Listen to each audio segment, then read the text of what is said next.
Ancient Rome did not collapse in one dramatic day. In 476, a teenage emperor named Romulus Augustulus lost his throne. The military commander Odoacer removed him without destroying the city. Historians traditionally call this the Western Roman Empire's end. Yet the Eastern Roman Empire survived for nearly another 1,000 years. So Rome's collapse cannot be blamed on one barbarian invasion.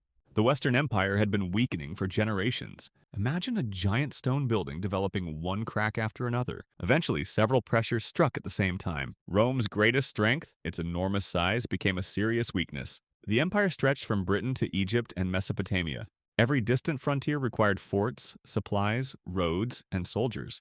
Roman roads were impressive, but messages still traveled slowly. An urgent command could take weeks to reach a frontier army. Local governors often faced emergencies without clear instructions. Meanwhile, Rome's profitable era of constant conquest had ended. New treasure, territory, and enslaved labor no longer arrived so easily. But the enormous army still needed food, equipment, and wages. To cover those costs, emperors demanded increasingly heavy taxes. Powerful landowners could often avoid paying their full share. Ordinary farmers and merchants carried more of the burden. Some abandoned land that no longer produced enough profit. That reduced tax revenue and weakened the government even further. Rome's most dangerous political weakness surrounded the imperial throne. The empire had no reliable system for choosing each new emperor. Different armies could proclaim different generals as ruler. Ambitious commanders learned that military force could win the crown. Emperors rewarded soldiers generously to protect their fragile positions. When payments stopped, those same soldiers might support a rival. Civil wars repeatedly turned Roman armies against one another.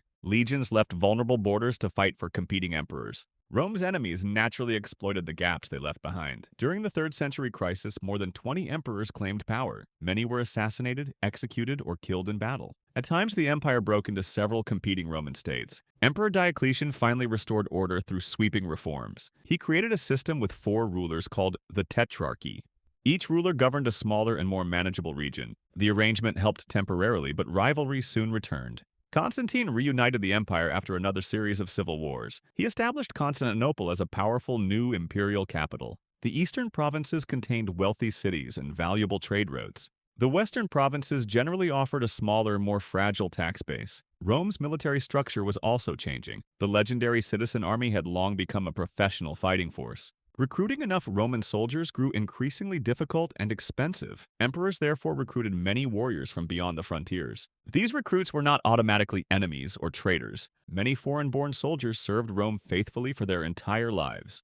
But military loyalty increasingly centered on commanders and regular payment. An unpaid army could quickly become a political threat. Powerful generals gradually became the true decision-makers in the West. Economic instability made every military problem harder to solve. During earlier crises, emperors reduced the silver inside Roman coins. More coins circulated, but each coin contained less precious metal. Prices rose as public confidence in the currency declined. Diocletian's attempt to impose maximum prices largely failed. The government increasingly collected taxes through goods and labor. Many struggling farmers became tied to powerful estates. Economic inequality separated wealthy landowners from the imperial government. Large estates could function almost like small independent communities. Western cities gradually lost population, money, and political importance. Public buildings and infrastructure became harder to maintain. Trade continued, but many regions became more local and self-sufficient. Christianity is sometimes accused of causing Rome's decline. Yet the powerful Eastern Roman Empire was also deeply Christian. Religion transformed Roman society, but cannot explain the West's collapse alone.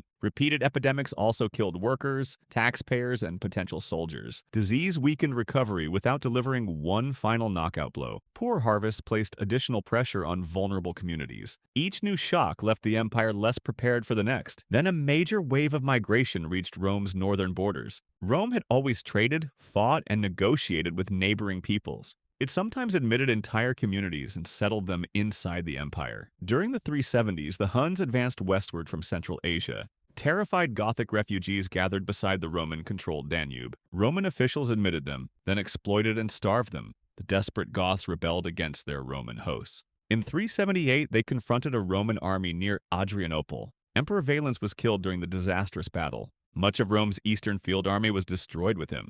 Rome later settled Gothic groups as allied troops called federates. These allies fought for Rome while retaining their own leaders. The system provided soldiers but reduced direct imperial control. In 395, the eastern and western courts became permanently separate.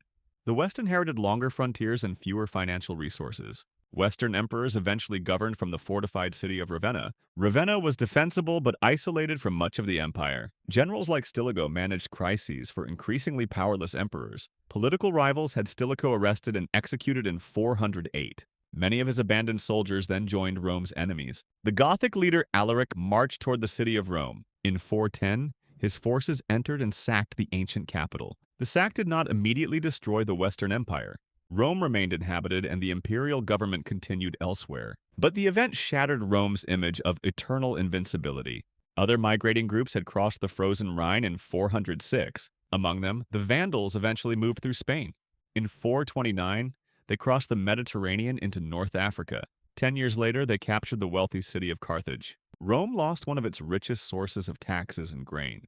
The Western treasury now struggled to finance effective armies. Without reliable pay, the government depended even more on military strongmen. Rome launched expensive expeditions to recover North Africa. Their failure consumed resources the West could not replace. Meanwhile, Attila united the Huns into a frightening military empire. In 451, his forces invaded Roman Gaul.